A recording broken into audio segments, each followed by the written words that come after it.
lot of the purpose of this place is to convey a certain kind of feeling, or kind of like peaceful, grounded, natural feeling that you can get in other places, but not quite like this. And it's really special to have something like this here in Philadelphia.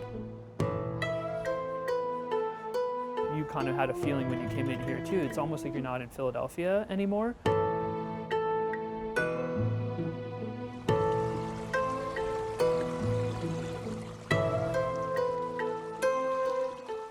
Welcome. We are here at Shofuso Japanese Cultural Center. It is a 17th century style Japanese house and garden setting where you can experience traditional Japan here in Philadelphia.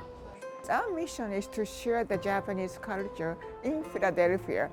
Since 1945, Japanese government, along with corporation, worked very, very hard to become best friend of the United States. This is a symbol of this. 1954, only 9 years after World War II, the house was given to New York City, now came to Philadelphia.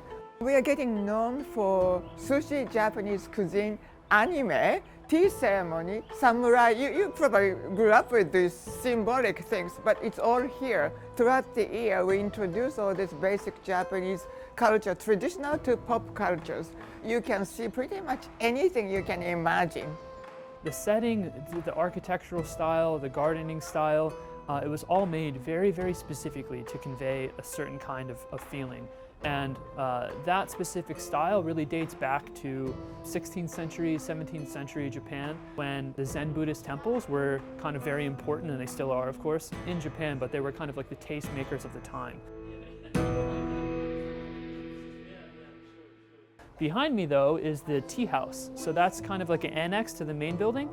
And this tea house, it's quite small, and it's small on purpose because in there is where the traditional Japanese tea ceremony happens. And it's a meeting with a very tight-knit group of people sitting very closely to one another. So it's intentionally small, it's intentionally rustic.